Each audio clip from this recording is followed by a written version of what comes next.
Good afternoon, ladies and gentlemen. Welcome to the regular council meeting of Tuesday, May 18th. According to lockdown protocols, it's only myself and the clerk in council chambers, and our two deputy clerks are up in the balcony taking minutes and looking after the Zoom. All of council is participating by Zoom, so welcome. I'll call the meeting to order and ask if you'll stand and join us in the singing of O Canada.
Thank you for that. Please join me in a moment of silent reflection.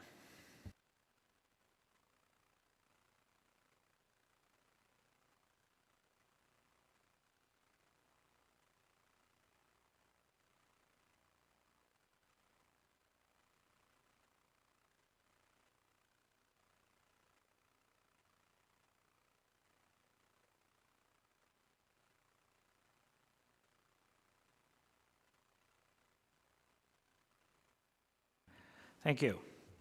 Item 2.3 is the adoption of the open session agenda as amended, I believe. Councillor Yeo?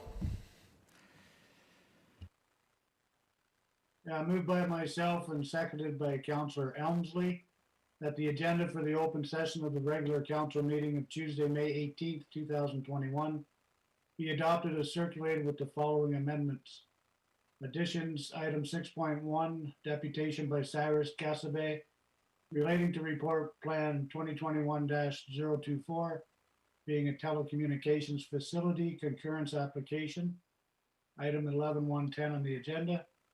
Item 7.1, additional correspondence regarding the recommendations from the off-road vehicle use of City Roads Task Force has been submitted by Heather Stovall, Gail Cavella, William Steffler, Carrie Keats, Kevin and Catherine Frank, Stephen Black, John Spires, and Ken Kerrigan.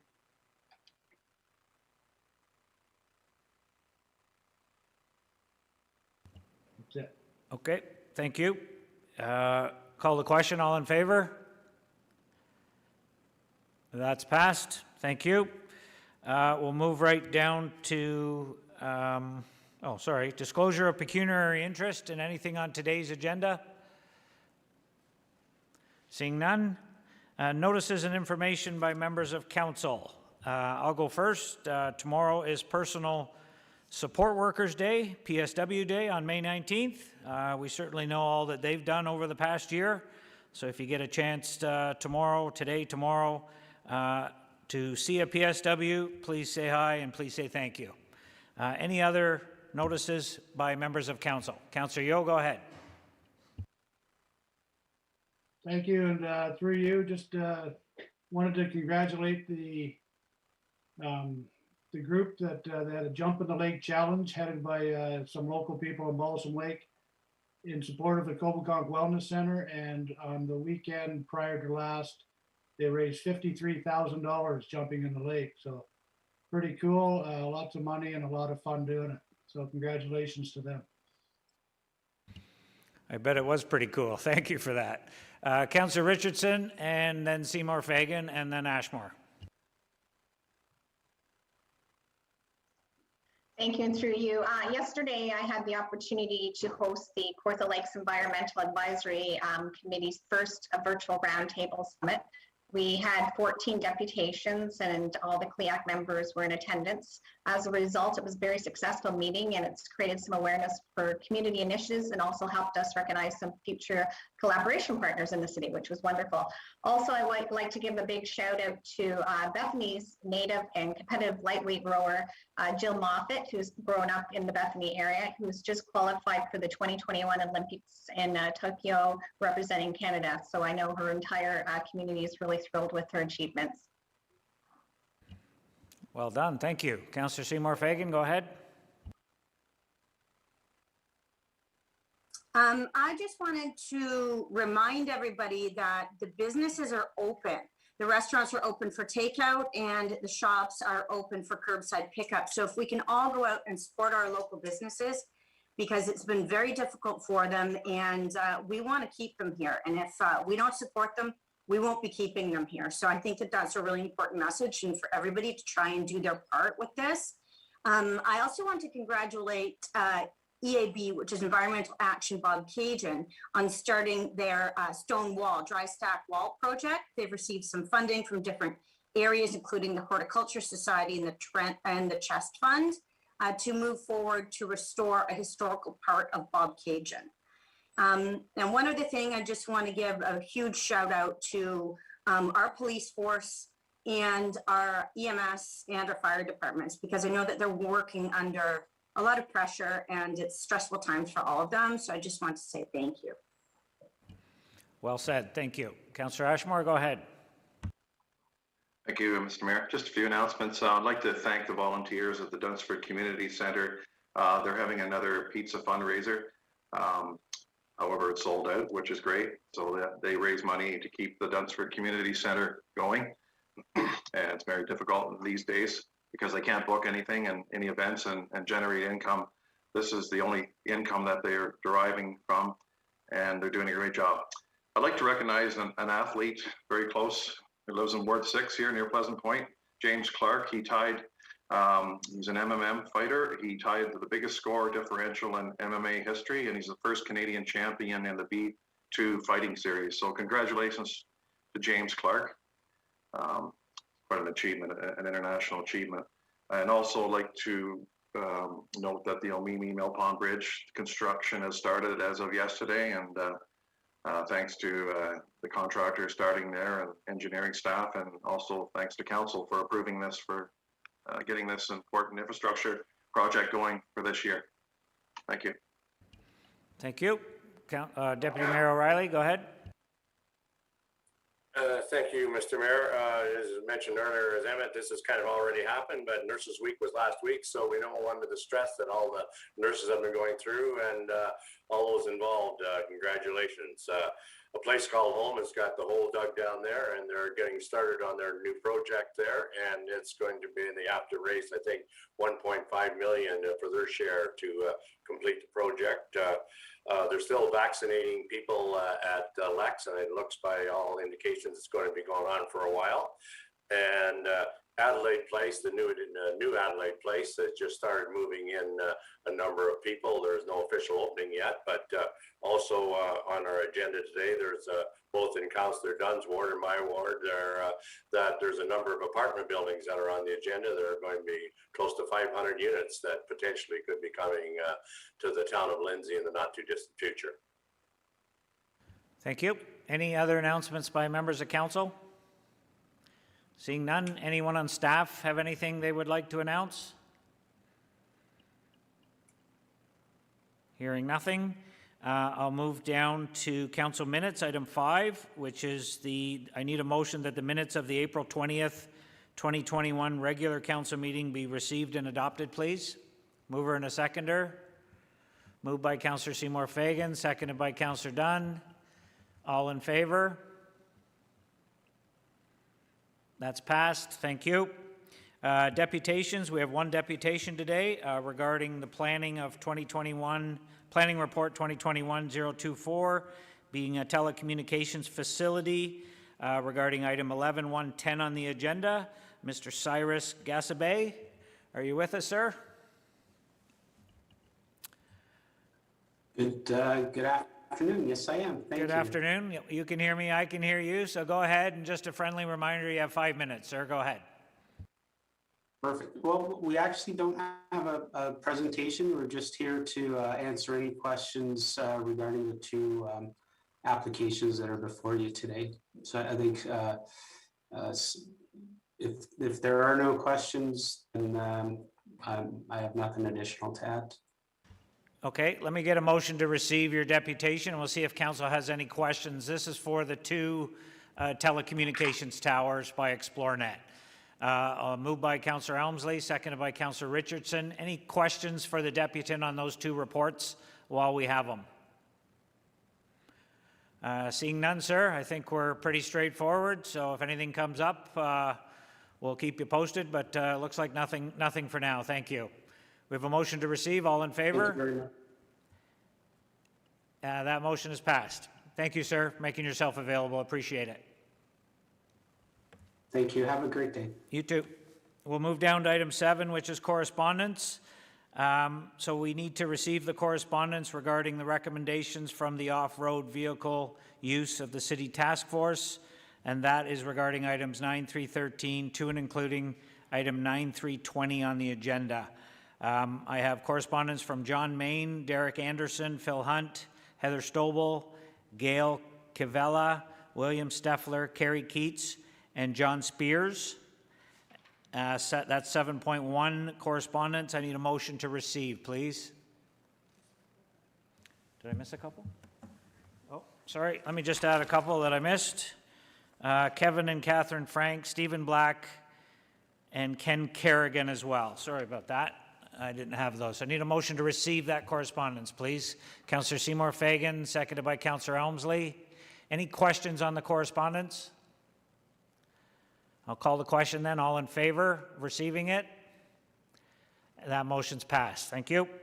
Item 7.2 is some additional correspondence we got regarding the Plan 2021-024 from the gentleman just did the deputation. That's regarding item 11.1.10 on the agenda, FB Connect. So I need a motion to receive that correspondence as well, please. Councillor Richardson, seconded by Councillor Dunn. Any questions on that correspondence? All in favor of receiving it? And that's passed. Thank you. So we'll move down to item 8, which is presentations. We have a presentation today from the Planning, Building, and Septic Updates Department. Richard Hawley, our Acting Director of Development Services, is going to run us through a few slides and give us an update on what's going on. So I'll turn it over to you, Mr. Hawley. Go ahead. Thank you, Mr. Mayor and Council. So the point of this presentation is to give a bit of an update. You may recall last year that we were before you at Council in June. So this is sort of building off that presentation in part. Next slide, please.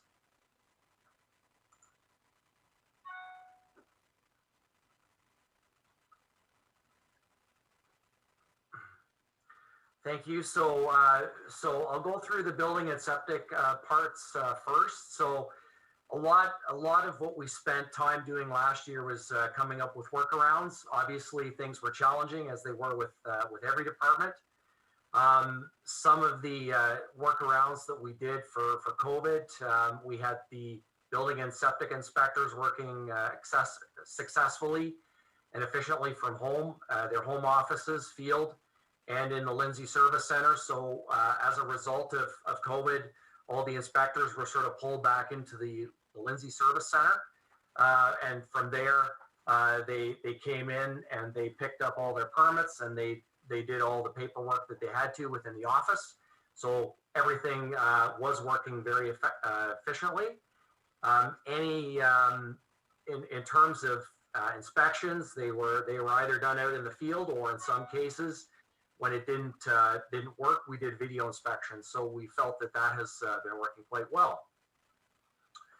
All the internal, the external inspections, yeah, as I said, all of the inspections that required staff to go out to the dwelling were done, either by inspections or video apps. Next slide, please.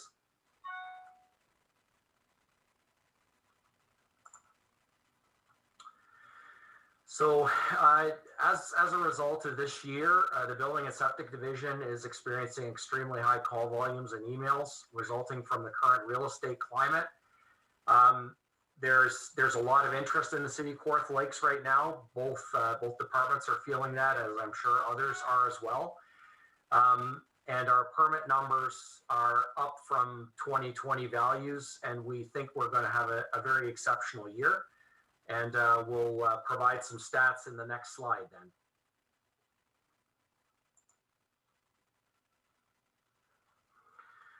So we've provided you with a 5-year sort of overview of building permits and sort of different types of permits that are issued here. So if we take a look at the 2020, so we have a 2020 aggregate column for the year, but we decided to break it out. So 2020 to March 31st and 2021 to March 31st. So you can take a look that building permits are double just in Q1.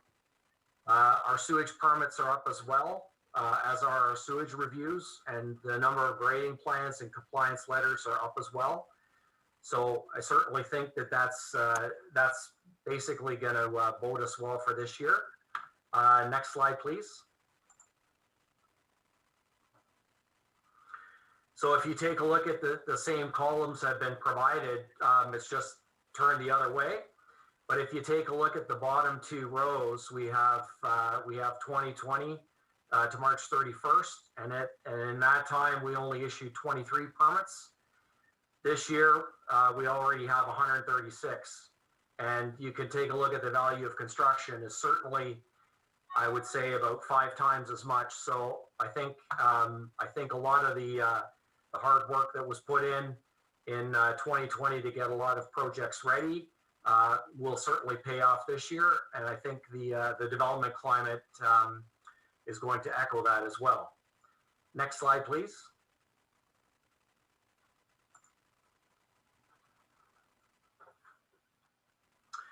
So similar to the building division, the planning division had to come up with a lot of COVID workarounds.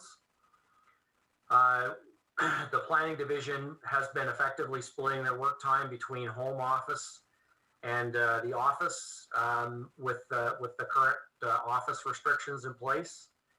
The inquiries are handled by phone and email, and we recently got some soft phones installed for some of the staff to be able to take direct calls at home. We're accepting applications at City Hall. We have used technology to conduct our business in a very effective way. The pre-consultations and pre-screening meetings are all being conducted using Zoom technology. That has worked out really well. We found that a lot of the consultants actually prefer that because they don't have to spend time coming in. And the applicants also don't have to pay their consultants to do that as well. We've also used electronic signatures, electronic consent certificates and circulations. So for example, a lot of the stamping packages for the consent applications are going through directly to staff electronically. We apply electronic signatures and then send them back electronically. So it's been very good for us, especially in this last year. Also virtual public meetings. We started working around that, and they've been scheduled into August as well. Next slide, please.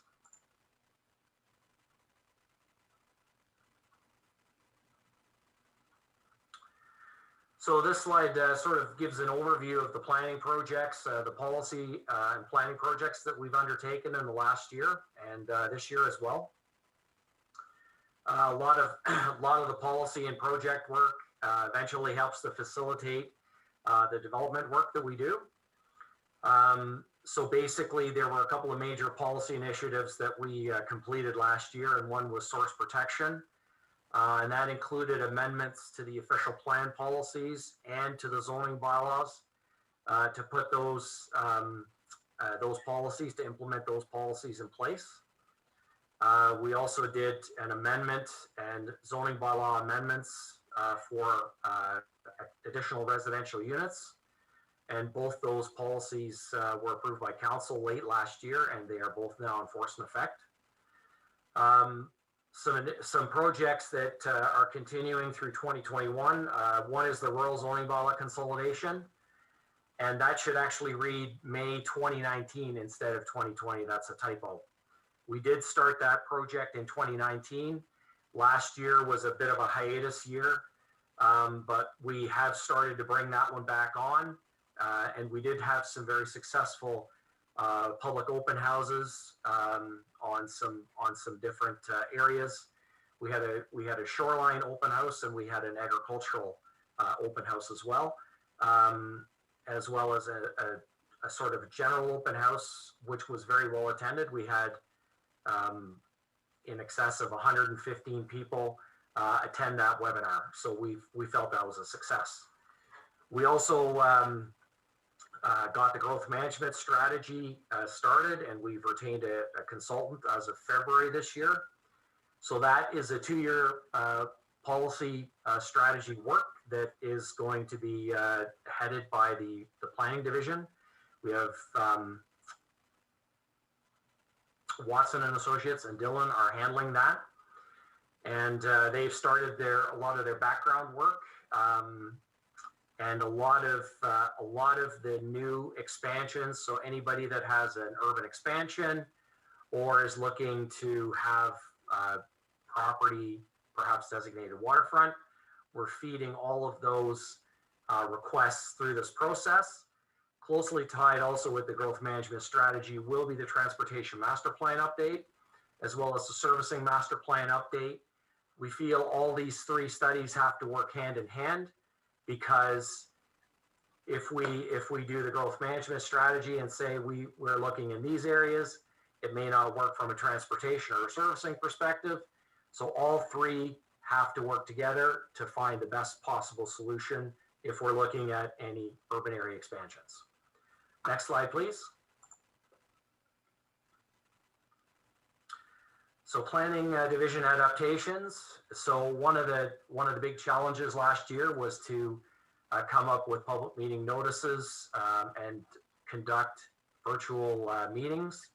So we worked with the clerk's department to develop the templates and the meeting protocols for Planning Advisory Committee and Committee of Adjustment.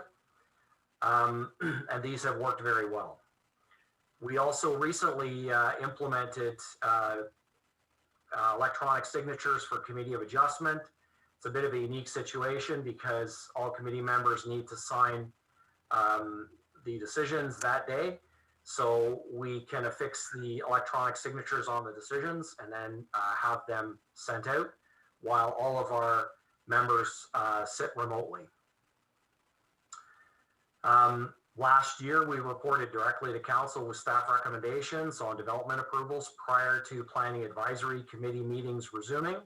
So that at least helped to get some planning approvals or keep planning approvals moving, especially for some of the major projects. Committee of Adjustment agendas, they were quite large, 8 to 12 applications in 2020 for most meetings. Because we did have a backlog. As I say, we were down for 4 months, I believe.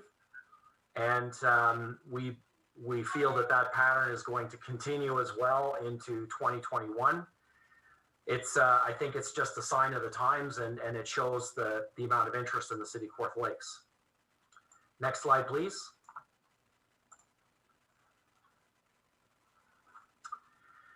One of the big initiatives from council last year was the Economic Recovery Task Force, and there was a development subcommittee that was struck to look at improving efficiency and timeliness in the planning application process. So there were a couple of major parts that came out of that. One was to have a spreadsheet that had all of the applications in it, as well as adding any new applications in. The planners are assigned to update the information once it's there. So the idea is to have it have a lot of information in real time at our fingertips. So we feel that has worked quite well. Another recommendation was the concierge program to help streamline development approvals. And so that program was implemented. It was a program that was identified from the Economic Development Master Plan. It was implemented through this program in the form of the concierge pilot, and we're currently looking at 5 site plans that we have. So the 5 site plans that are in the program currently are the Lex Campground. The second one is the D&M Muskoka condos on West Street in Fenwell Falls. Then we have Port 32, which is a 48-unit development in Bobcaygeon. There is a gas station on Glenarm Road that has a gas station with drive-through. And the final one is a storage unit facility at 203 St. David. So we feel that this program has been working well.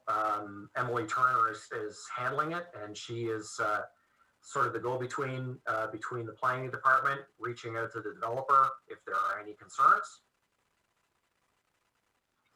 And the final point of the task force was to have fast-track shovel-ready planning applications. So there were a number of applications that were identified.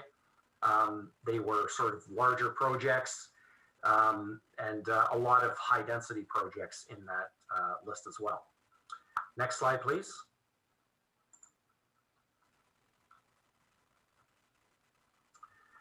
So similarly to the building division, we have a lot of activity going on as well. We have a lot of applications. For example, minor variances are up as well. Compliance letters are up. Pre-consultations are up as well. And I think that the main takeaway is just to sort of show the level of interest in Kawartha Lakes. We're about 1,500 inquiries to date already. So if we put that out over 4 quarters, we'd be over 6,000. Now, I'm not sure that it's going to maintain at that level, but basically we're already more than halfway there to where we were in 2019, and we've already surpassed 2020. So there's a lot of interest in the city, and I think there's going to be a lot of development activity happening this year. Certainly, we have a lot of pre-consultation applications, and we're booking a number of months down the line. So that sort of shows council what the level of interest is in our community. Next slide, please.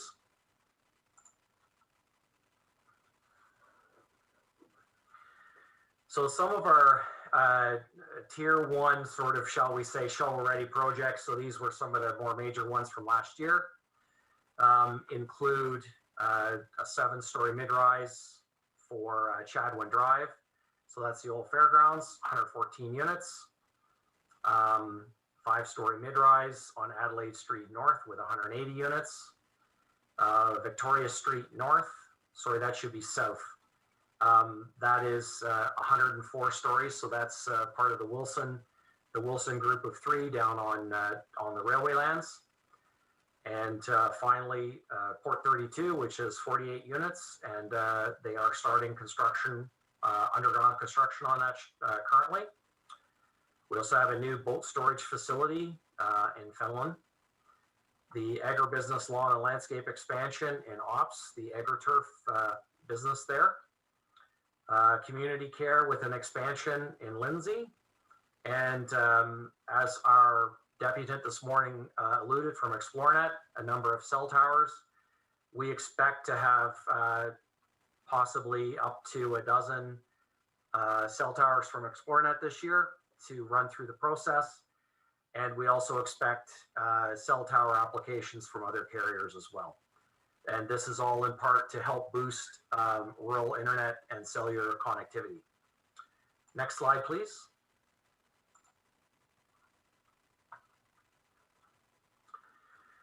So the tier 2 on deck applications are sort of additional applications that are sort of being brought forward. The first one is a hotel that should actually read Angelide Street South instead of North. So that's a second hotel beside the current Days Inn. We also have a fairly substantial application by Home Hardware in Fenelon Falls, and a residential development on Logie Street, where there's a report on that on the council agenda for that today as well. Next slide, please.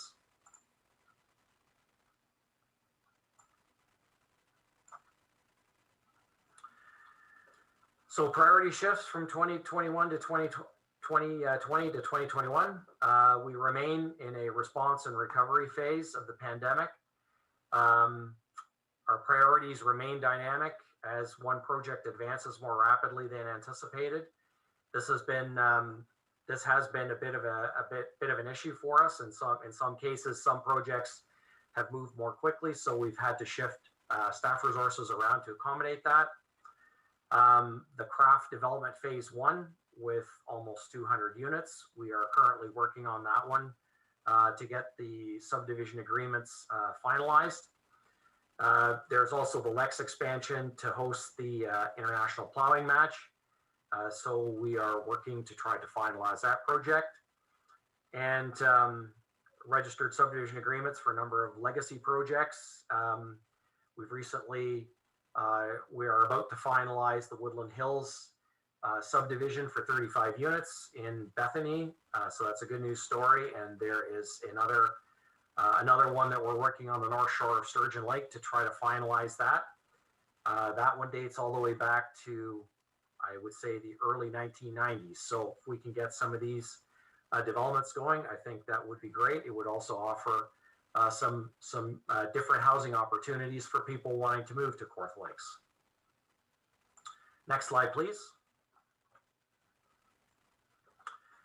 So planning applications then and now. So the then and now sort of refers to, this is a very similar slide that we presented to council last year. So it just sort of shows some of these projects and where they are. So again, the multifamily development for 86 units in Fenelon Falls, Deanna Muskoka, advancing from a tier 2 to a tier 1 project. So that one is should be moving through its final review paces. The townhouse development, 152 units in North Lindsay. That's being held in abeyance because the property is being listed for sale. That sort of gets back to the previous slide where we've had to shift priorities around depending on how they've been positioned and what the different pressures are. Again, the gas station in Cobeconk, the Jenny Wu application, advancing from a tier 2 to tier 1. And we're going through the site plan approval process on that one. And the mid-rise in West Lindsay, the 8-story, 220-unit building north of the Loblaws. Again, that is going through the process. There is a noise assessment that's being completed on that one, but that one is proceeding as well. Next slide, please.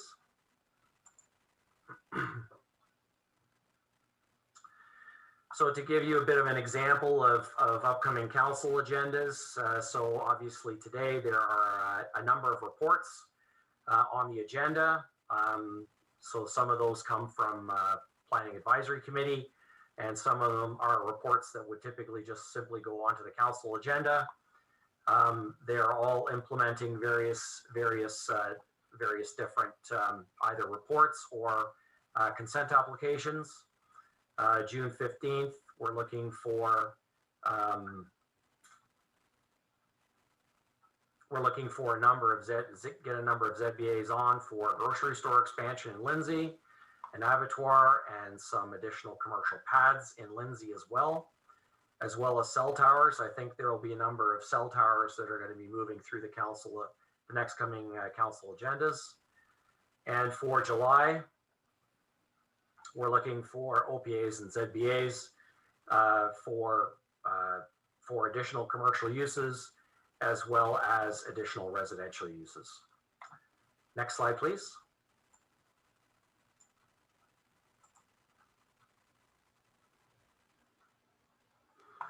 So planning advisory, upcoming planning advisory meetings. Again, we've got quite a few applications on there. We've got zoning bylaws for new residential construction, some on-farm diversified. I believe that's a trust company that's coming forward on that. Grocery store expansion and the commercial pads and the abattoir. We also have an OPA and ZBA for a trailer sales operation in Emily Township. We're targeting that this day also for the Buddhist Education Center and Temple to potentially come back. And again, more commercial uses and affordable housing projects, as well as subdivision agreement, likely for that one as well. That would probably be for the Craft subdivision. And in August, we are looking at a number of applications as well, probably 4 applications for commercial uses, and as well as a part lot control to facilitate residential development. Next slide, please.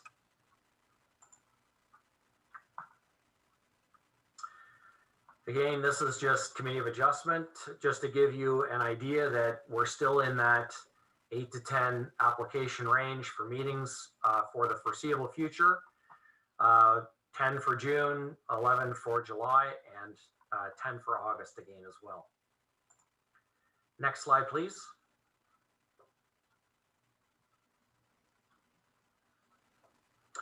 Again, sort of high level numbers of applications that are currently in the process for us.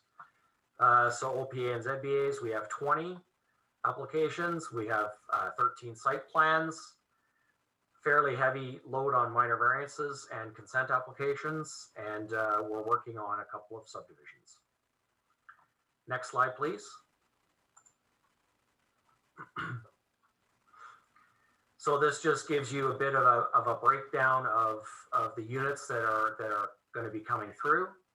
So in terms of the mid-rise residential number, so we've got almost 700 units coming through, which is great. It really shows that some of our policies are working to try to get some higher density within our community. That gives us a number of different housing options to attract either renters or to attract people that just choose to live in a higher density option or a low rise development option. Residential development, another 678 units.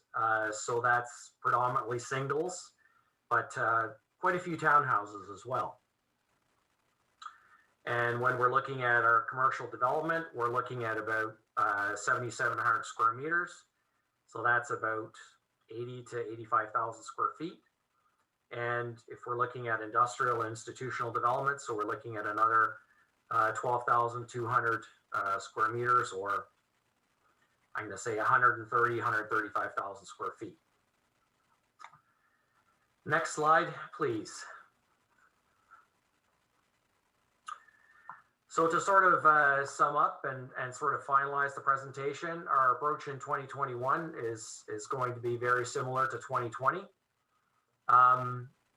Expedite shovel-ready projects where possible. So a lot of our subdivision work, our commercial work, and our high density, medium rise development work, those all remain priorities to get those moving. And if we can get those moving, again, our building division will be very busy. Prioritize and shift work to maximize resources. So if one project goes down for some reason, or it's being held up, we want to be able to shift our resources to sort of take up another project. Advance a lot of the background work for the City Kawartha Lakes official plan review. So that means starting the growth management strategy. And there are a number of other background studies that we will be starting this year, the commercial policy review, as well as the agricultural lands mapping, natural heritage system lands mapping as well. All of that background is really necessary for when we start the official plan review, or as the ministry calls it, municipal comprehensive review.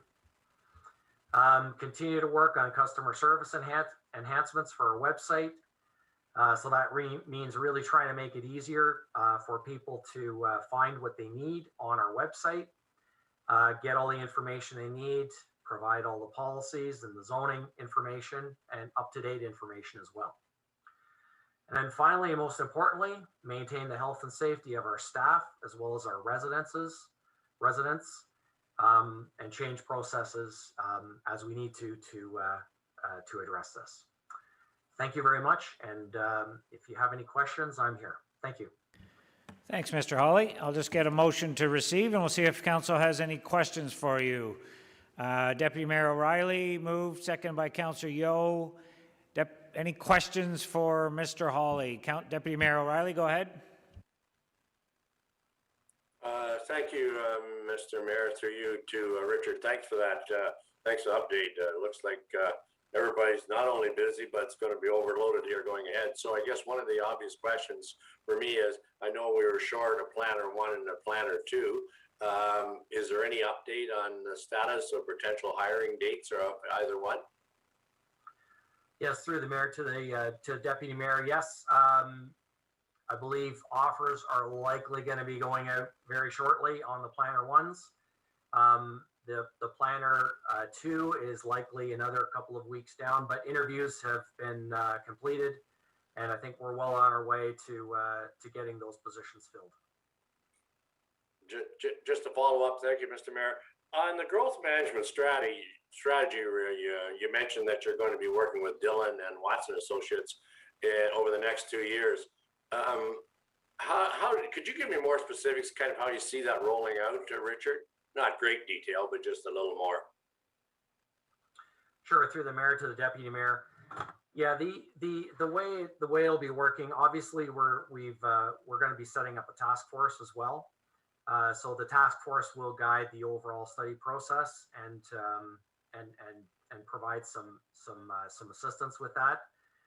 With the strategy, we're also setting up a technical working group as well to help guide the work that's being done for that.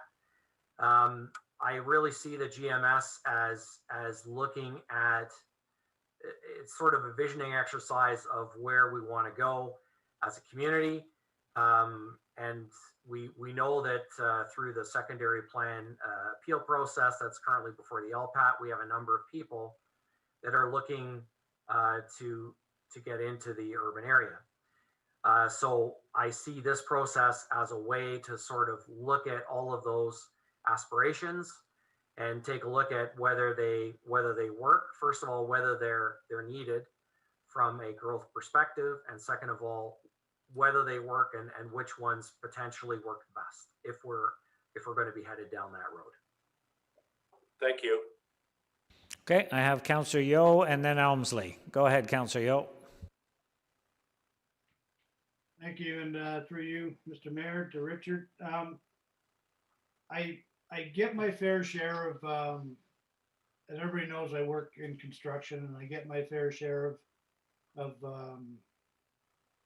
I guess, worries and issues from other contractors, and I get phone calls at night from as far away as Lindsay and Pontypool contractors, and about the response time from both planning and the building department.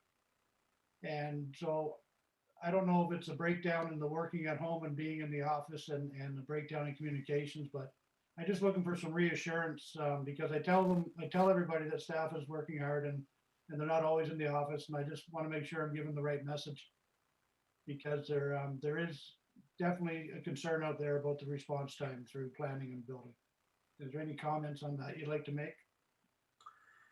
Sure, thank you. Through the mayor to the councillor. I think that it's a fair comment to some extent. We have been short-staffed, but I think part of the issue also for us is we're facing, I think, some call volumes that we've quite frankly never had. Both in the planning and the building division. And that has really been unprecedented for us. it's not just the volumes. There's also follow up, and there's a lot of complexity around it. I think it really gets back to that point that there's a lot of interest in the community, and we're trying to juggle it as best as we can. And I think once the planning division gets staffed up a little bit better, then I think a lot of those response times will definitely improve. So again, I do accept the comments. So thank you.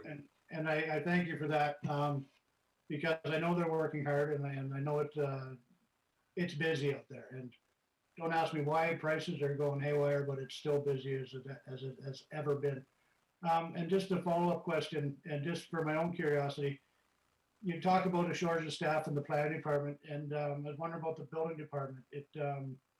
We did lose some people during the round of COVID and stuff, and I'm wondering how their employment ranks are. Are they fully staffed now, or are they still looking as well? Through the mayor to the councillor, they are not fully staffed yet. We are looking to fill those positions as well. And again, it's as I say, the building division is also experiencing very heavy calls as well. So we are looking to fill that position as well. Okay, thank you, Richard. Thank you. Thank you. Councillor Helmsley, go ahead. Thank you, Mr. Mayor. Just a couple of questions. Richard, well, one question, I'm not sure you'll have the answer off the top of your head. You can email me or whatever after. In one of your slides, you talked about amendments to the official plan and the zoning bylaws as a result of provincial changes to source water protection. And I wondered if, as part of that, one of the things that Source Water is really honing in on is salt management, especially for high rises, condominiums, and shopping centers. And I wondered if our official plan recognizes that and has language in it to look after it.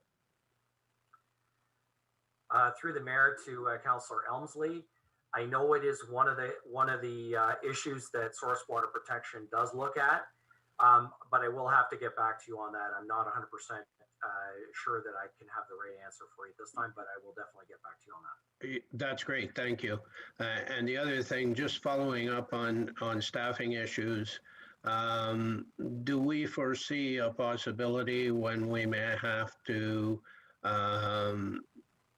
go outside and offload some of the work in order to get things through in a reasonable fashion? Through the mayor to Councillor Elmsley, I think we're going to try first to get the staff that we're going to be getting up to speed, and then we'll sort of see where we go from there. I've been talking to a number of other municipalities, and everyone's in the same boat. And a lot of consultants are also spread thin because they're doing municipal work. So I think the quick answer to your question is, I think we would probably want to wait and see how things go. And then if there is a continued pressure, then we'll probably get back to you with a request. Yeah, that'd be great if you got back and let us know if that's required, because I think, getting these things moving is only in everyone's best interest. So thank you for your presentation. Nice to see all the things going on, and thanks for your responses. Thank you. Thank you. Councillor Seymour Fagan, go ahead. Thank you, and through you. Thanks, Richard. I know how busy you guys are. I know it's a little overwhelming. I hear from developers and contractors as well. I'm just wondering if there's a way that we can streamline things right from the beginning. If they call with a question, instead of emails going back and forth, and I'm sure you've looked at it, but maybe, I don't know, bringing someone in to help us streamline it and make it easier, because it can be weeks of emails going back and forth when they just want an answer to a question. So I don't know if there's a way that we can, because it did just save everyone some time and people can get moving. And when you're dealing with business is time's money, right? So I'm just, if there's anything out there, or we can look at what other municipalities are doing to streamline this, because I know it has worked quicker in other municipalities and slower in others. So that's all. Thank you.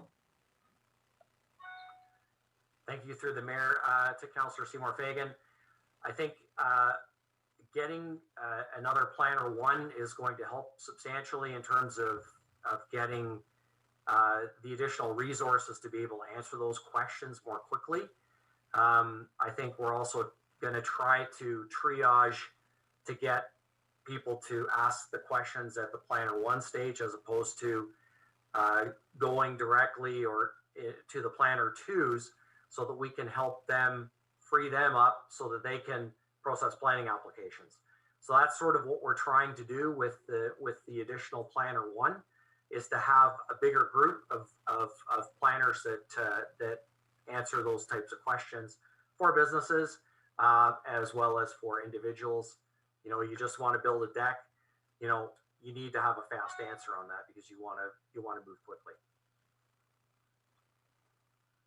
Okay, thank you. And I know the planner ones are the juniors, right? Then you go to planner two. Is that how it works? That's correct. Well, would it be more helpful to hire a planner two to answer the question so they don't have to go to the planner two? I'm just wondering, just putting it out there, if that, I know it's going to cost more, but if that makes more sense, it's more timely. Through the mayor to Councillor Seymour Fagan, that's something that we can take into consideration. Okay, thank you. Thank you. Councillor Ashmore, you had a question? Yeah, I just through you, Mr. Mayor, to Richard. As far as the commercial development and the reduction of the development charges to 0%, has that really helped in your opinion? How's it attracted more investment, more development in Kawartha Lakes? Have you seen this, as a positive thing? Mayor to Councillor Ashmore, I can't really comment, give you an educated answer on that because I honestly haven't looked at at that aspect. So I would not want to comment on that. If you want, we can take a look at that and give you a better answer. I think if I can But just you're add, still seeing- if I can just add, Councillor, I think the development charges bylaw is coming back for a review at the end of the year, and that commercial portion of it, exemption, will be part of that review, so you'll probably get a little more up-to-date answer at that time, but go ahead. No, I was just wondering, like, I'm sure it's a positive thing, but as we try not only attract residential construction, but commercial, like you've listed what's coming up right now, like there's a lot of commercial construction and potential development, and it looks like, in my opinion, that this is helping. But I just thought there must be a way to gauge that development charges that we've reduced them, that would, there's some sort of calculation or that we monitor that actually is working for us. Anyways, I can leave that for another day, but I think we'll get that answer for you. Councillor Dunn, you had a question? Go ahead.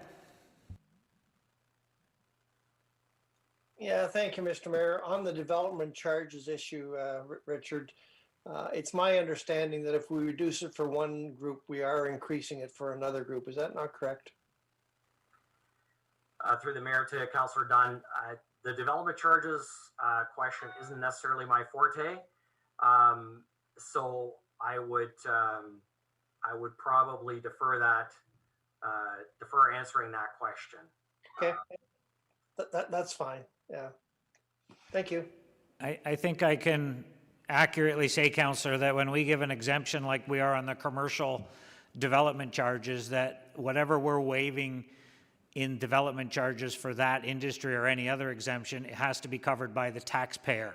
It doesn't necessarily go on other development charges, but it has to be covered somewhere. So it does go on to the tax base. So I think we're going to get a report back at the end of the year, which shows us how it's all balancing out and who's taking advantage of it and who's not. So I think we'll get there.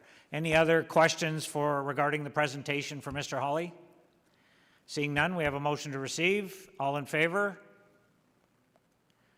And that's passed. Thanks, Richard. Thanks for the update. Appreciate it, and we'll let you get back at it.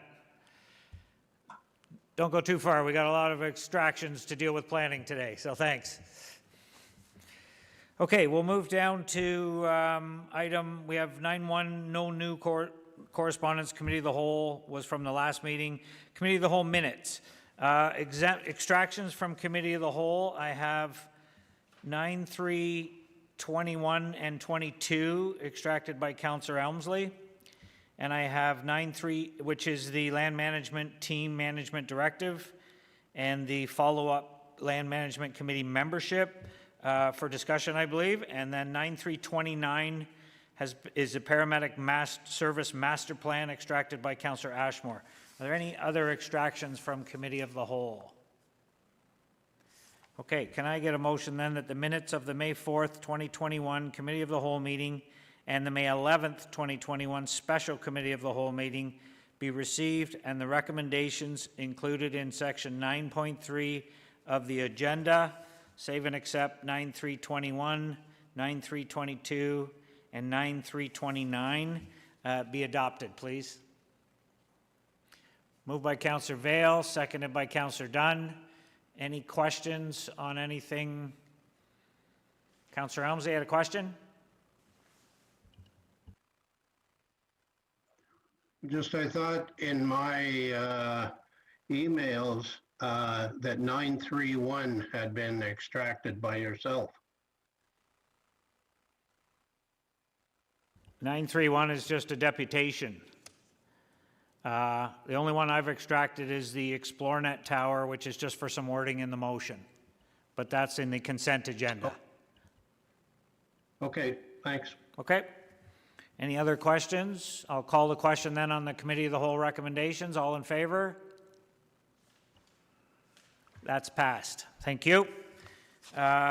First extraction, Councillor Elmsley, was the Land Management Team Management Directive 9.3.21. Go ahead, sir.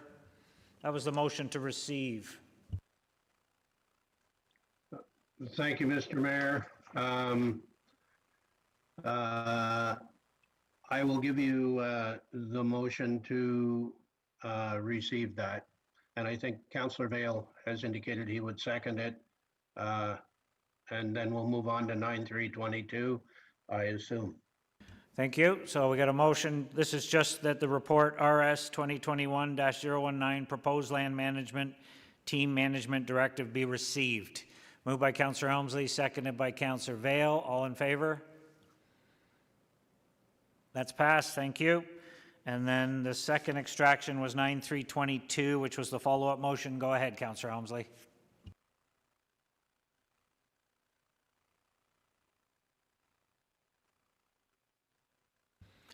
You're on mute, sir. Sorry about that. As I said, I believe Councillor Vail said he would second the motion. I believe CAO Ron Taylor provided some wording for this report, and we will move it as printed. So you're recommending the motion that the Land Management Committee be renamed the Land Management Team and all bylaws, policies, management directives, and standard operating procedures of the City of Kawartha Lakes referencing the Land Management Committee be amended accordingly, and that 2 councillors be appointed to work with the current Land Management Team to review Land Management Council policy, CP 2018-007, and provide any recommended changes to that policy by Q4 2021. Is that the amended motion that you're moving? That's correct.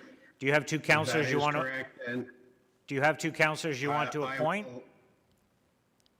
will, certainly, as it's my motion, I will volunteer, and I'll see if any other councillor wants to volunteer to be on that team with me.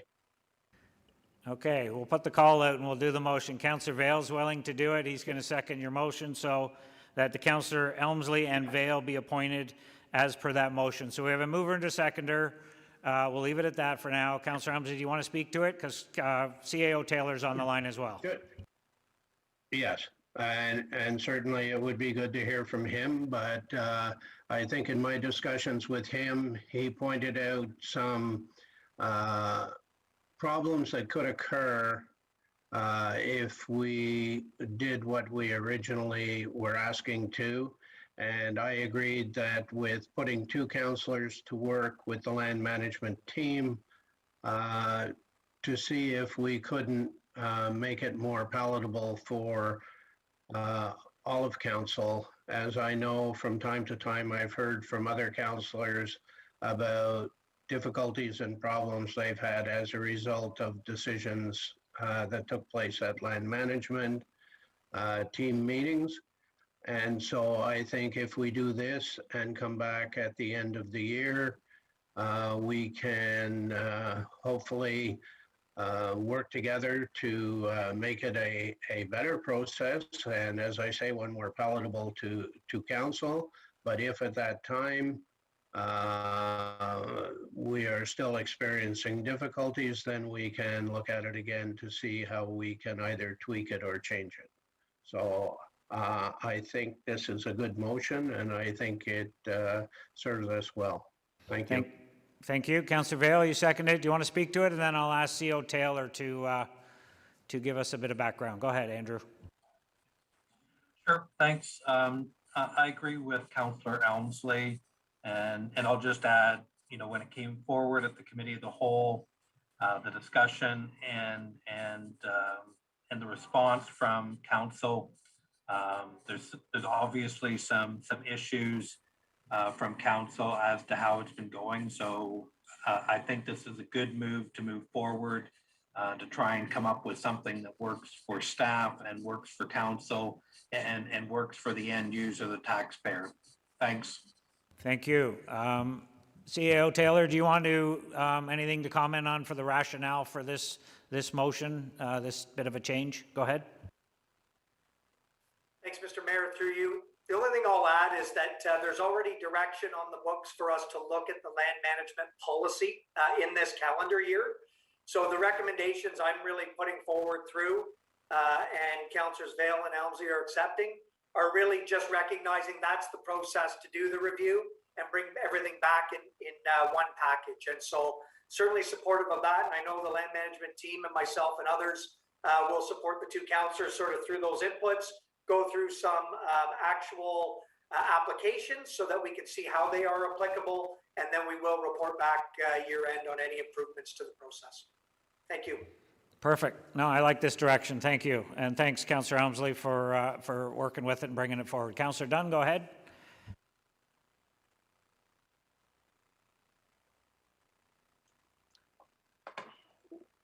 Just so I have it straight in my own mind, we've gone from, we want to have 2 members of council sitting on the committee to assist and offer guidance on making decisions, to waiting for a policy report to come back and how we're going to do policies instead. Is that what I understand is going to happen now? CO Taylor, do you want to comment on that? I think that's the direction we're going, yes. I'll try. Yeah, through you, Mr. Mayor. So the council in 2018 updated the land management policy, and with that established or updated the structure as you know it currently. Part of the recommendation coming out of that was for us to then review internally a concurrent management directive that would spell out the process in more detail. And there was some direction from council at that time in terms of how we shared information, how council interacted with that group, and so on. And so those practices were put into place. And then the item that was brought forward to you on May 4th was that formalized management directive after testing it and running it through the various scenarios. And so simply recommending that continue along. But in this term of council, because it was reviewed by the last term, you've already directed us to review that policy entirely.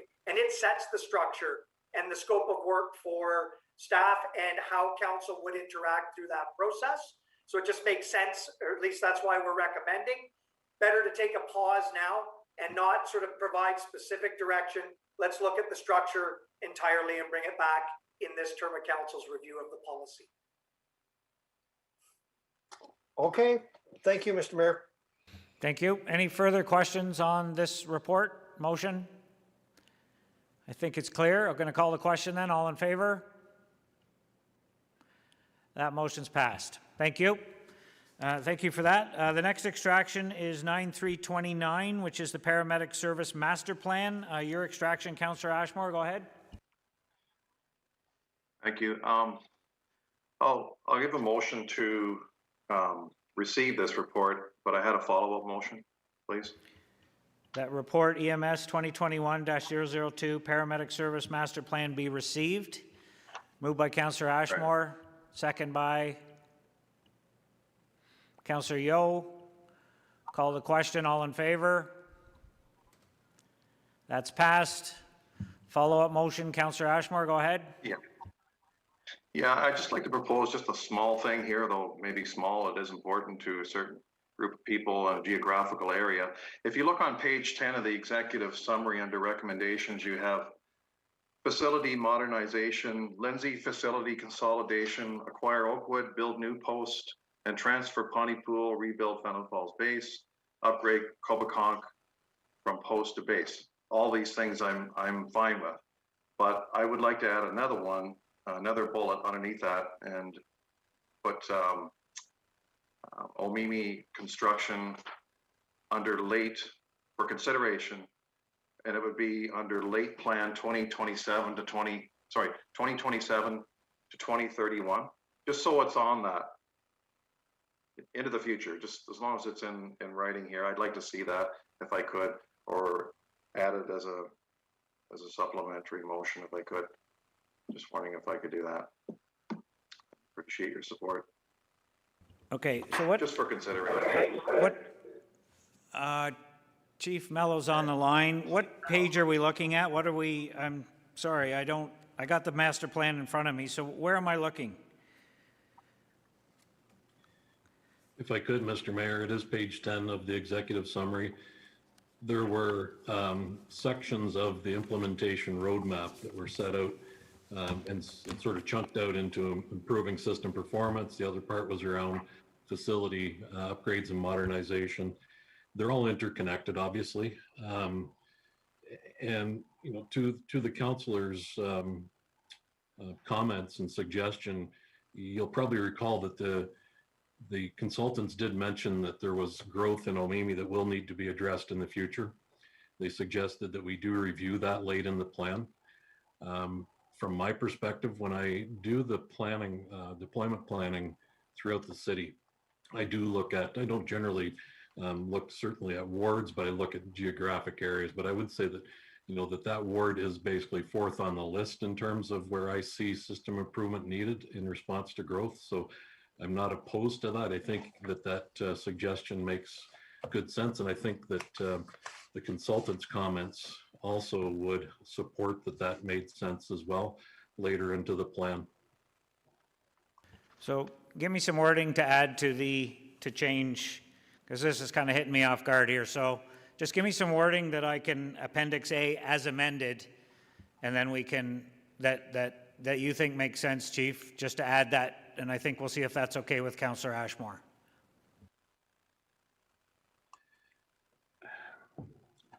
Mr. Mayor, I would propose to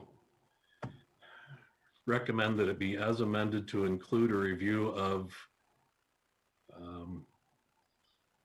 the Omemee, maybe we should go word. I would suggest maybe to be amended to include a review of the response and volume statistics in Ward 6 in the late phase of the plan. And the late phase being 2027 to 31, correct? That's correct, sir. Are you okay with that, Councillor Ashmore? Is that what you're looking for? Well, we should include Ward 8 as well, because that includes the greater Omemee area as well. So I think what you should say is just Omemee and area, because Ward 6 and 8 does encompass that geographical area. if that's okay, just Omemian area. Omemian area. If that Go ahead, was- Chief. Go ahead, Chief.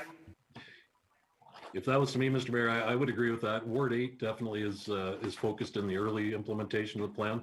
So that was looking at the cooperative coverage suggestions, but I think your suggestion probably would be more accurate to say the Omemi area.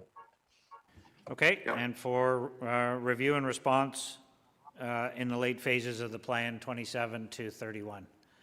So let's vote on that particular addition by itself, and then we'll go back to the original motion, Appendix A as amended. So we're just going to vote, if it's okay, Councillor Ashmore, on adding that to the late phases of this plan. So if you'll move that, does anybody want to second that? Yep.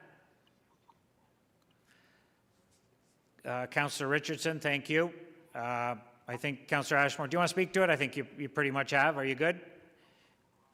I'm fine. I think it's something that it's indicated in the report that this area, there's a possible service gap here. I know they do as best they can, but this is an area that really needs to be considered for a potential base. So I appreciate your support. So would the people there. Okay, I think it was part of the plan, but that's fine. Any questions on the motion? We're just voting on that one piece of the motion, and then we'll go back to the original recommendation. We're just adding this to Appendix A. I'll call the question then. All in favor? That motion's passed. Thank you. Thanks, Chief. So then we'll go back that the rest of this recommendation contained within the Paramedic Service Master Plan attached to report EMS 2021-002 as Appendix A as amended be considered to inform future strategic planning, department work plan objectives, budget forecasts, and that's it. So that's the remainder of the motion now that we've amended Appendix A. So if I can get a mover and a seconder for that, we'll just motion as printed. Councillor Vail, thank you. Seconded by Councillor Yeo. Any questions on the rest of the plan? Call the question. All in favor? And that's passed. Thank you. Okay, so that's our committee of the whole. We're going to go, let me just, I hope that makes sense. Okay. Planning Advisory Committee. Item 10.1, correspondence, we have none. We already received it. 10.2, Planning Advisory Committee minutes. So I have an extraction. Councillor Richardson wants to extract 10.3.2, which is plan regarding the zoning bylaw amendment for cannabis cultivation. Are there any other extractions from planning? There's only one other report. Councillor Seymour Fagan, go ahead. 10.3.3.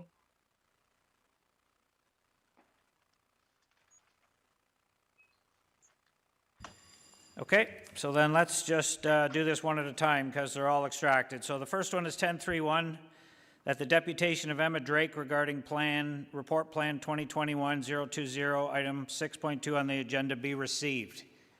Going to move her in a seconder, and we'll just, Councillor Vail, seconded by Councillor Elmsley. All in favor?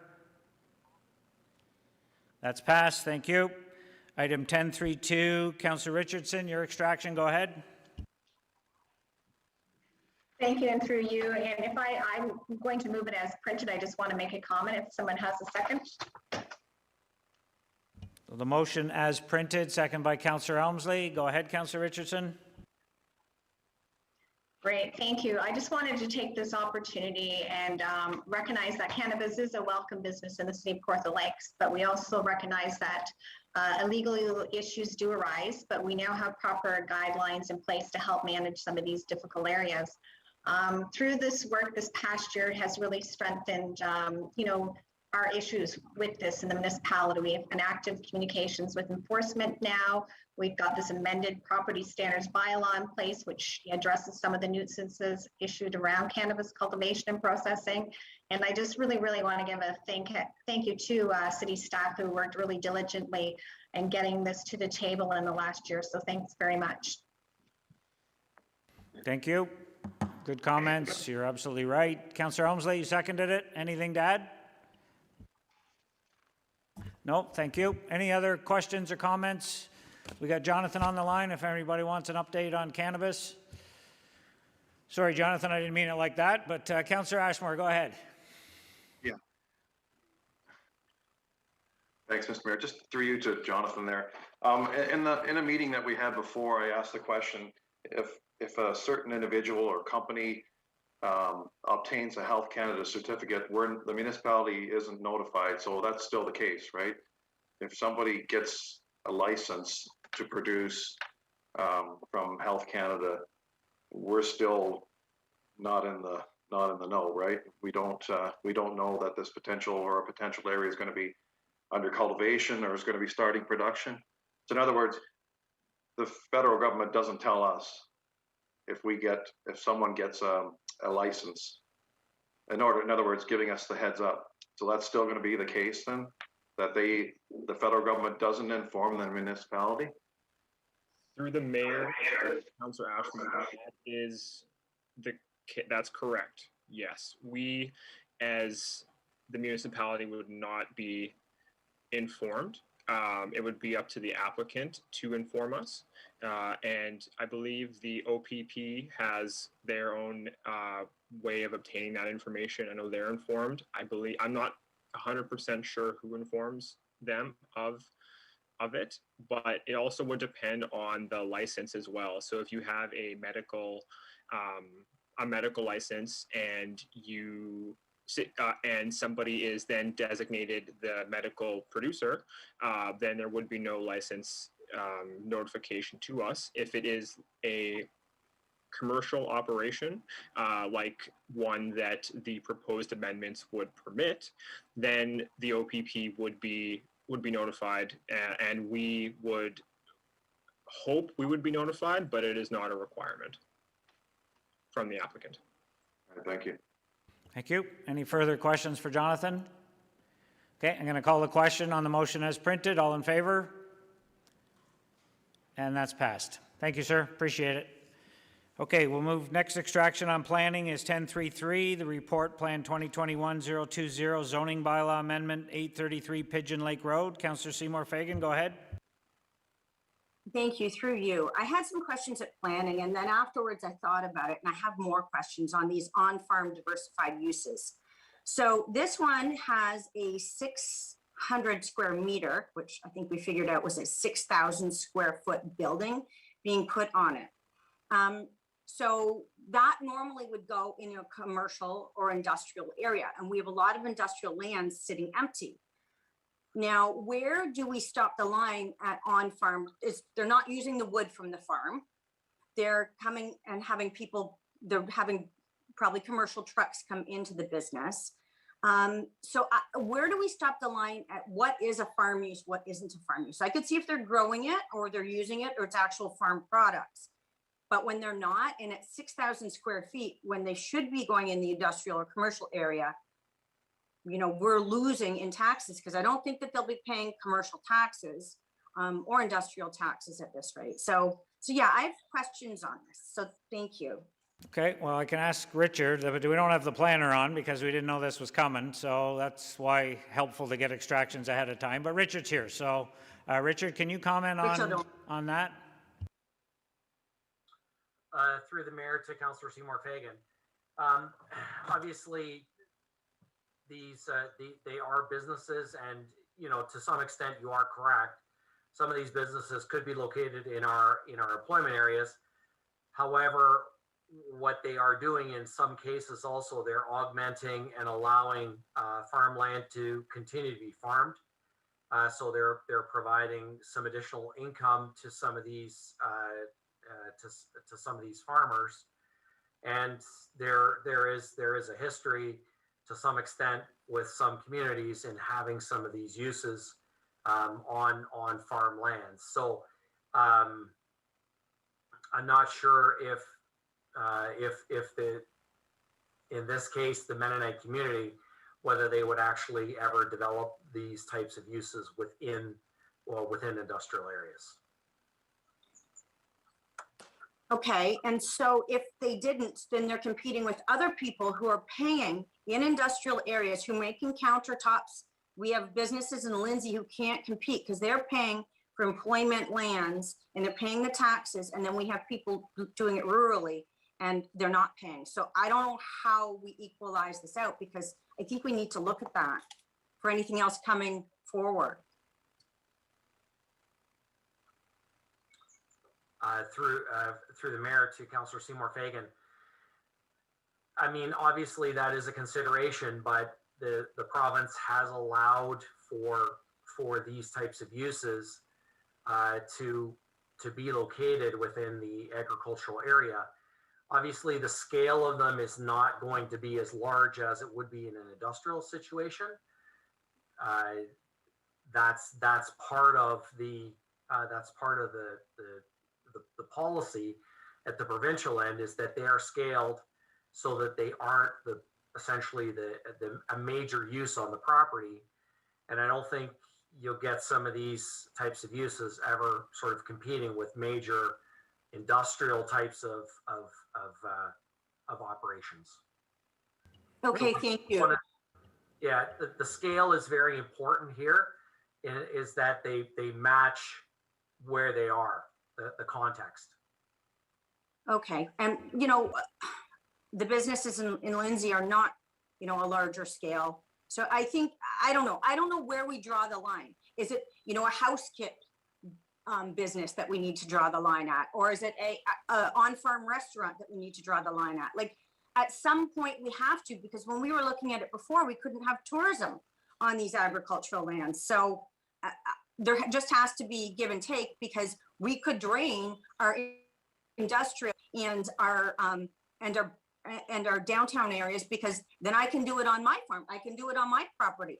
Tracy could do it on her property. So it's not just the Mennonite community. I think we, you know, there's got to be something in there that we need to look at.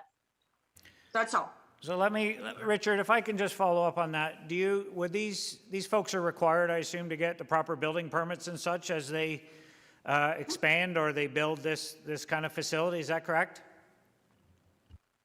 Yes, they are required to get building permits. They have to go through site plan approval, and they have to get building permits for these types of buildings. So would those permits not trigger to MPAC a notice of reassessment like they do everywhere else, so that even if it is an on-farm diversified use, that portion of that property, at some point when MPAC catches up, it will be taxed commercial or industrial? That's my understanding how it worked. So it's not really, I don't think, do you want to comment on that? Yes, the permit would be linked with the MPAC information. I believe MPAC also gets copies of the zoning as well for their information. So yes, eventually that portion of the property will be taxed at a higher rate. Okay, so question then. So did they have to rezone? Or are they still A1 or A2 or whatever they are? Through the mayor to Councillor Seymour Fagan, yes, they are rezoning in all cases to allow these types of operations on the properties. That's what item 10.3.3 is on the agenda. It was a rezoning application to allow these types of uses. Yes. We would rezone. We would likely want to rezone in all instances, just so that we can limit the size, the scope of the operation, as well as the location of the operation. We also want to make sure that we test them to make sure there's no adverse impacts, such as the traffic issue that you mentioned. We want to make sure that there's no impacts on our roads, for example, or adverse traffic from a lot of the public driving in and out. And we also want to make sure that the servicing, these things are serviced properly as well. You know, obviously, we're not looking to put in heavy industrial uses here. These are really sort of considered to be sort of more on the lighter side, if you want to characterize it that way. Okay, thank you. Yeah, because I know it says that it's to rezone, but it doesn't say to rezone to what? It just says from A17 to rezone, to permit a woodworking shop. So it doesn't say rezoning to commercial or industrial. So through the mayor to the councillor, we would typically not rezone it to an industrial or commercial zone. we would keep it as an agricultural exception zone so that the zoning conforms with the official plan designation, which is usually either a rural designation or a prime agricultural designation. So we want to keep it within that to ensure conformity. Once you put an industrial zone in, there's the chance that then they could try to spin that into something totally different. Because then what we've done is we've put in a different type of zone that really shouldn't be there. So hence, in this instance, there was an existing A1-7 zone on there. So we simply repurposed that exception in this case for this use specifically. Okay, thank you. But I just want to clarify, they're not paying commercial or industrial taxes. They'll be paying agricultural taxes. Well, they will be paying a higher tax rate on that portion of the property. Yes, but not the same as the other ones. Okay, thank you. Councillor Vale, will you move the motion as printed? Moved by Councillor Vale, seconded by Deputy Mayor O'Reilly. Any further questions or comments? Call the question, all in favor? And that's passed. Thank you. Let's take a 5-minute stretch and we'll come back just 2:31 and we'll work on the consent agenda. Thank you.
Hey, we'll call the meeting back to order.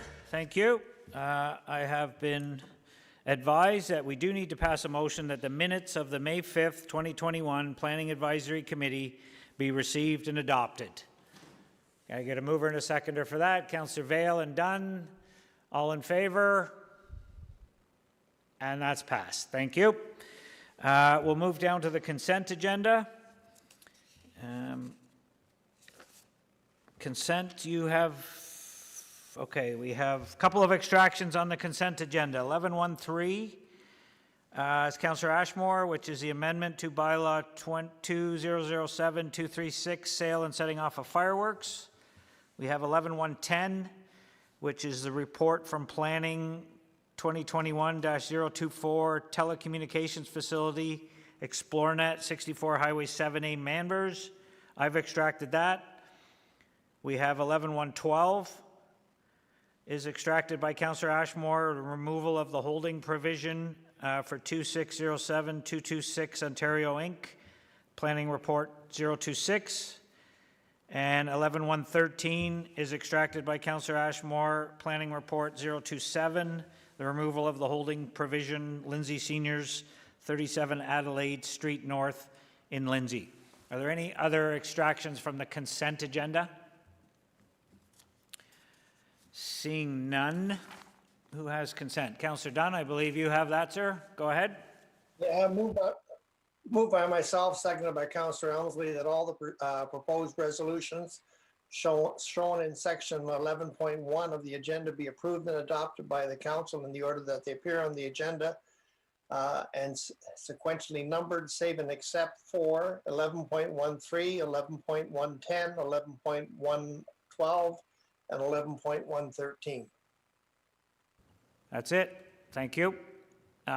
Did you have a seconder? Councillor Elmsley. Councillor Elmsley, thank you. Are there any questions on the consent agenda? Call the question. All in favor? That's passed. Thank you. First extraction, Councillor Ashmore, 11.13, the amendment to the bylaw sale and setting off of fireworks. Go ahead, sir. Yeah, thank you, Mr. Mayor. Just, I was talking to Chief Pankhurst. Thank you for your time, but I forgot to ask one question. Do you have any information on who exactly, what group or what area, rural area or urban area that actually makes these calls to bylaw or to fire services about fireworks? Do we keep track of that, or are we basing it on, what are we basing this on? Like, that's sort of what I was trying to ask.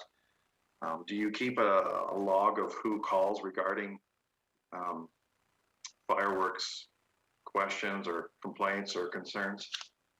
It's probably a better bylaw question, but go ahead, Chief. Yes, thank you for your question. Through you, Mr. Mayor, to council. We do not keep data on that. That is more of a bylaw question. But now, with our new permit process and the enforcement that goes along with that, I'm assuming, and maybe we'll bring in the bylaw manager, Sloan. Maybe they will be able to compile some more accurate data of the problem areas within the city. Aaron, Mr. Sloan, are you on the line? He's not on? Can we get that information for you, Councillor Ashmore? I think it's pretty well, I'll suggest it's probably pretty well across the municipality from a lot of rural areas where I get the complaints randomly from across the municipality where people are setting off fireworks because they feel they live in the country or they're at their cottage and they can set off fireworks and nobody's going to mind. And we're just trying to put a little bit of control around that, I think. Nobody wants to take away anybody's fun, but controlling when and where they do it. Oh, there's Manager Sloan. So, Aaron, I don't know if you heard the question, but Councillor Ashmore was just inquiring about where the majority of the complaints for fireworks come from. I get the complaints randomly from across the municipality where people are setting, and they can set off fireworks because nobody's going to mind. And we're just trying to put a little bit of control around that. I think nobody wants to take away anybody's fun, but controlling when and where they do it. Oh, there's Manager Sloan. So, Aaron, I don't know if you heard the question, but Councillor Ashmore was just inquiring about where the majority of the complaints for fireworks come from. Yeah, through the mayor to the councillor, we see the highest majority, I think, just off the cuff here.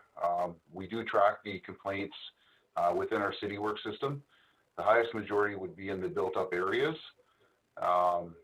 and some cottage areas.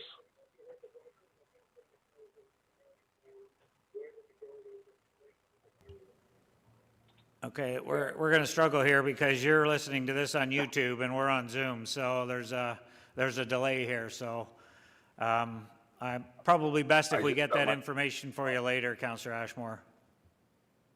I'm fine with that. Okay, so does somebody want to move the motion as printed?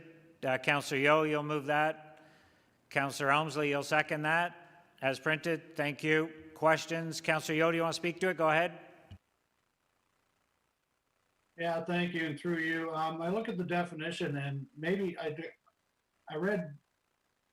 lightly read the whole bylaw, but the definition of special event, and I've had a few people ask me about birthdays and anniversaries and stuff, and that's not listed as a special event. So is it somewhere else in the bylaw I'm missing it, or can somebody have a 50th birthday or 50th anniversary or something and get a permit? Because it's not listed as a special event. Chief, do you want to comment on that? Sure, thank you. Through you, Mr. Mayor, to council. So the event is, and that was one of the questions that Councillor Ashmore asked earlier.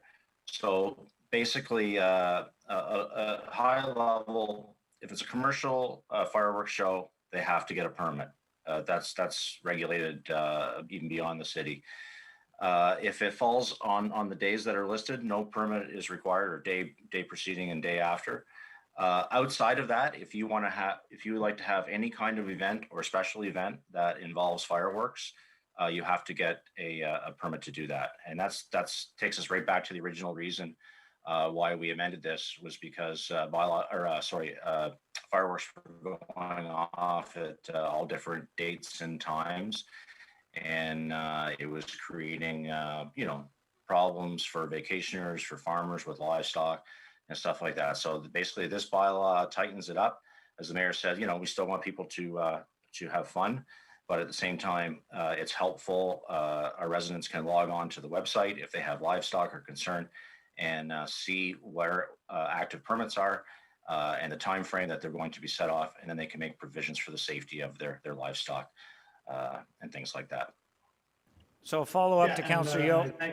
Sorry, go ahead, Councillor Yeo. And I thank you for the answer. But the bylaw doesn't mention anything about those events. So technically, you can't get a permit for a birthday or an anniversary celebration, according to the bylaw, because it's pretty specific on cultural, recreational, educational, all kinds of events, but can somebody go get a permit to have a birthday party fireworks? Because the bylaw doesn't mention it.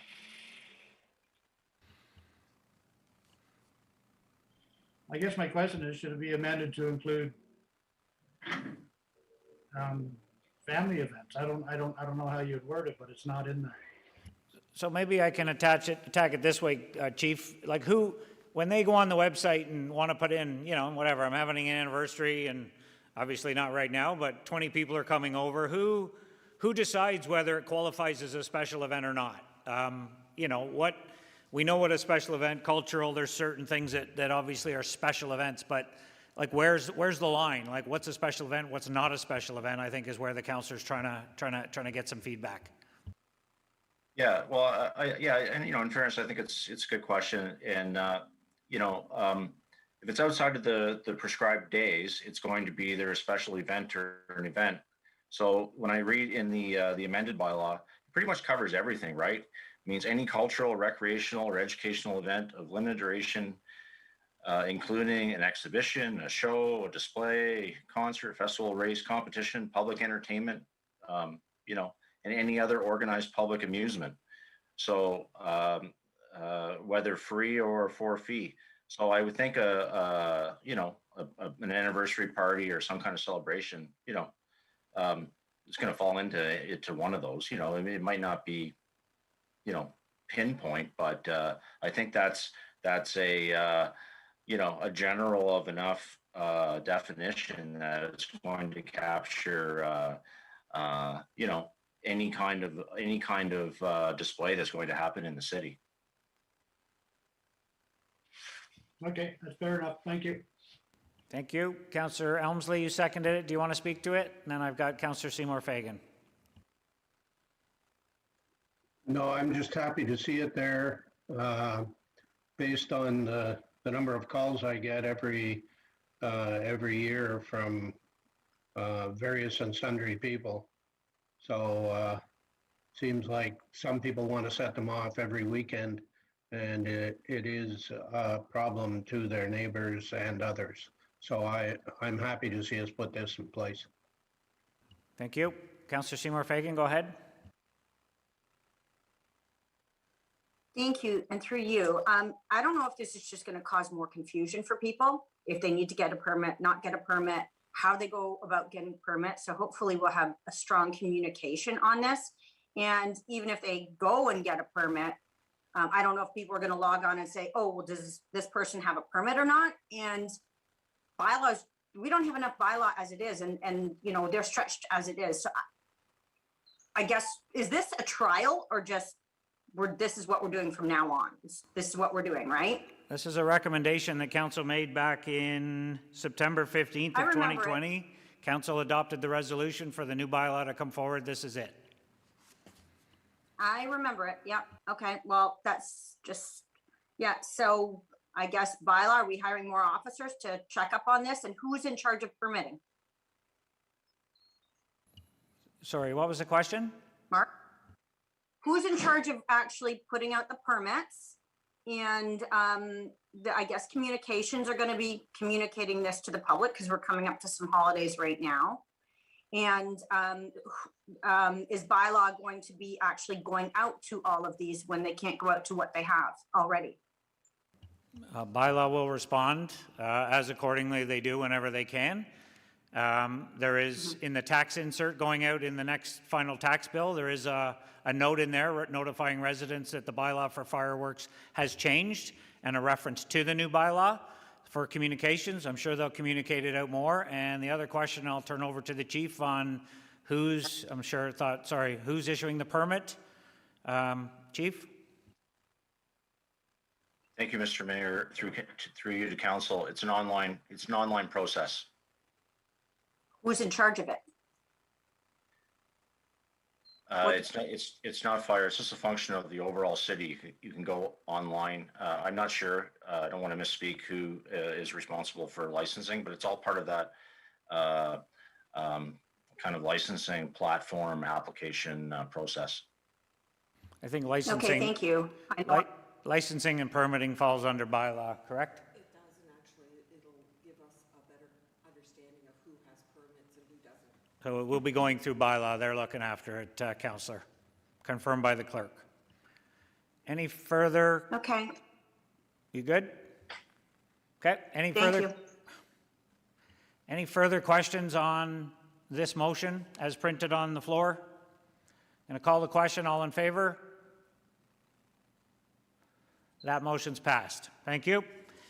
Next extraction is 11-110, which is the ExploreNet Communications. So the recommendation as printed, only thing we can now take out, and I know the Ian's on the line if we need him, but your fourth that, it says that upon completion of the public consultation by the proponent, the public consultation summary report is submitted to the city for review, and that council support is contingent upon successful completion of the review of this report. That can be taken out because the public consultation has been completed and there were no issues. Did I miss anything, Ian? So we can just go ahead with the remainder of the motion. Is there anything I missed there, Ian? To you, Mr. Mayor, that is correct. Thank you. Is everybody clear? So if I can get a mover of the motion to support the tower, receive support just take out that about the public consultation, and the rest of it is as printed. Councillor Richardson, you'll move that, second by Councillor Elmsley. Any questions for Ian while we have him on the line? It's pretty straightforward. Call the question, all in favor? And that's passed. Thank you. Thanks, Ian. Okay, the next extraction is 11-112, which is Planning Report 026, the removal of the holding provision for 2607-226 Ontario Inc. Councillor Ashmore, your extraction. Yeah, actually, Mr. Mayor, I'm okay with that. I extracted that by mistake because it was on Adelaide Street. It's the next one I wanted to talk to, so I'm okay with this one here. Sorry for that. This is the building on Chadwin Drive, so will you move it, Councillor Ashmore, as printed? Yes, I will. Thank you. Seconded by Councillor Dunn. Thank you. Any questions, comments? Call the question. All in favor? And that's passed. Thank you. 11-113 is Planning Report 027, removal of the holding provision, Lindsay Seniors, 37 Adelaide Street North. Councillor Ashmore, go ahead.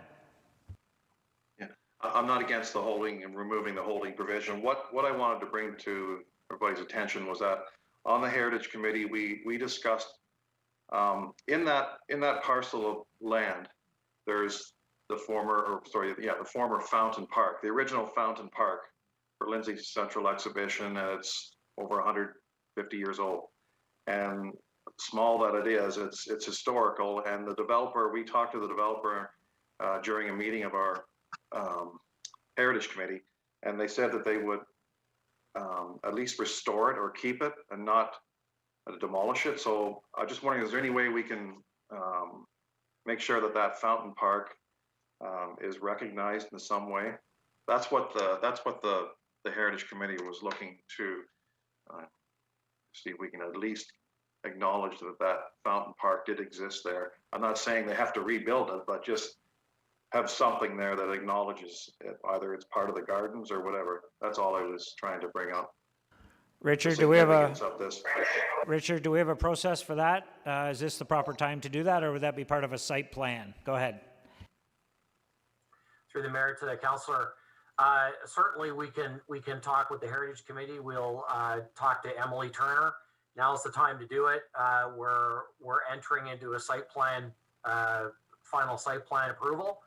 So if there's something, perhaps if there's something that you would like to contribute to it through Emily, by all means, and we'll try to get that into the site plan agreement. We need to do it through this process till now. So whatever it is that you would like to see, we'll need to get it onto the site plans. So it doesn't need to be part of this process in front of us here today, that when we get to the site plan, we can do it there. Is that correct?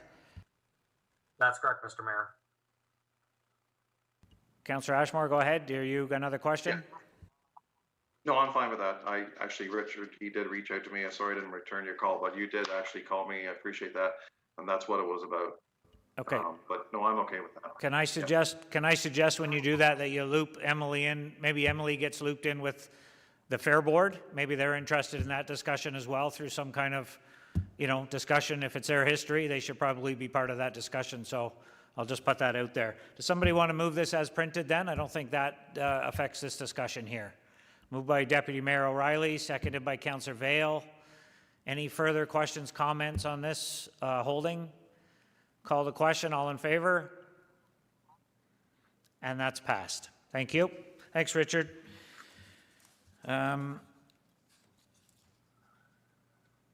Okay, we're petitions, item 12. Sorry about that. I got a lot going on here. Petitions regarding the condition of the roadway at Front Street West and West Street and Bob Cajun. A complete copy of the petition with 62 signatures available at the clerk's office from Richard Hill and Colin Campbell.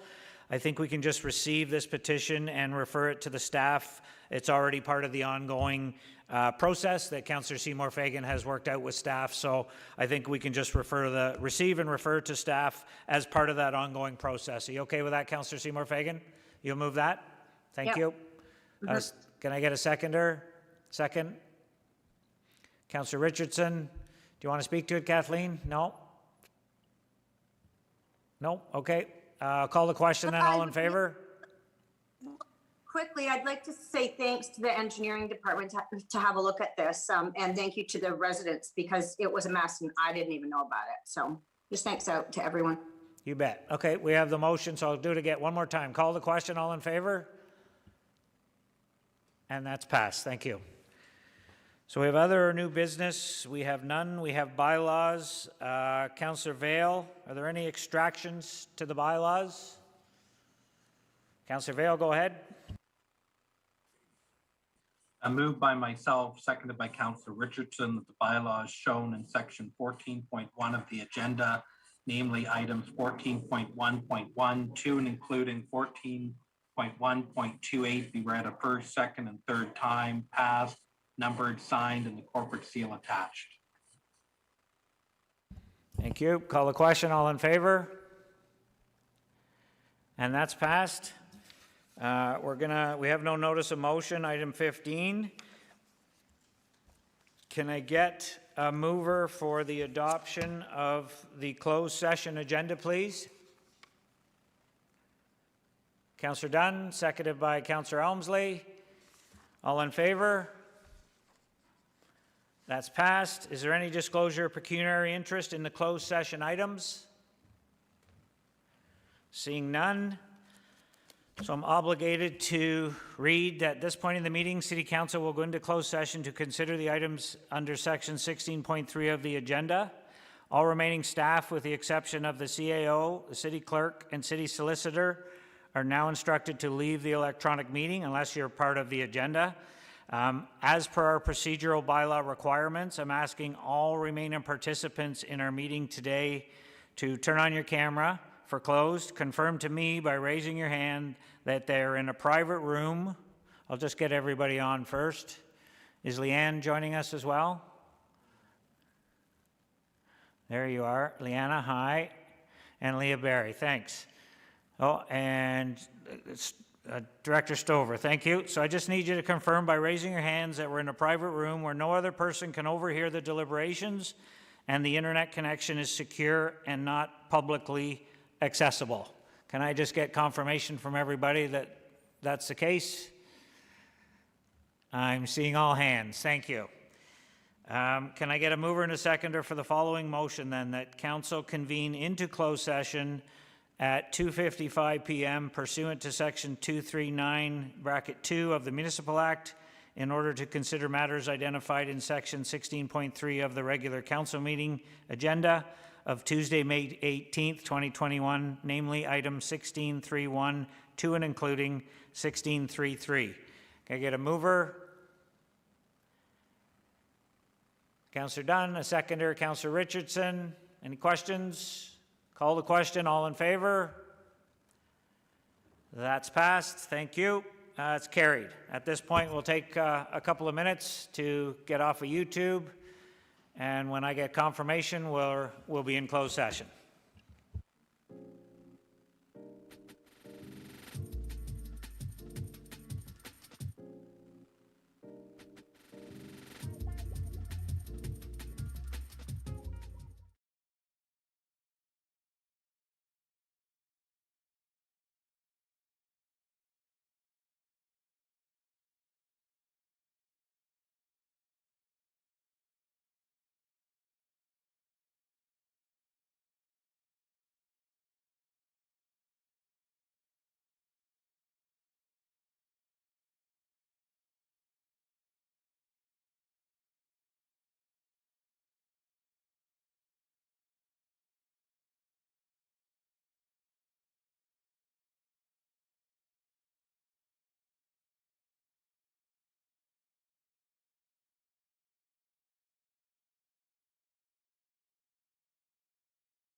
Okay, we're back and open, and Madam Clerk, you got some matters from closed session to update us on.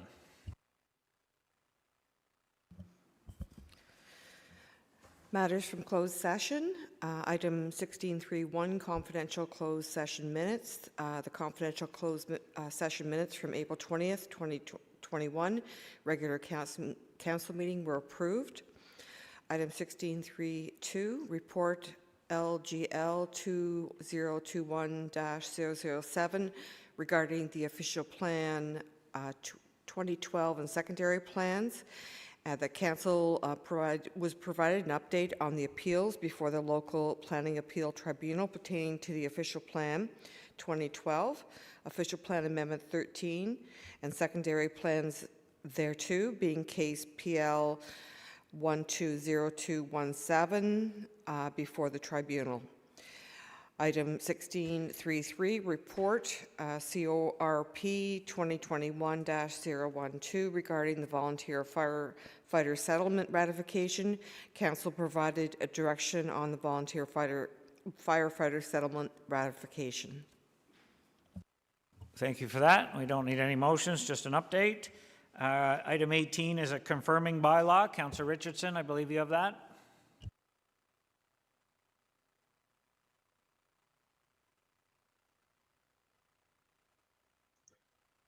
Sorry about that. Technical issues. Moved by myself, seconded by Councillor Vail, that a bylaw to confirm the proceedings of a regular council meeting held Tuesday, May 18th, 2021 be read a first, second, and third time, passed, numbered, signed, and the corporate seal attached.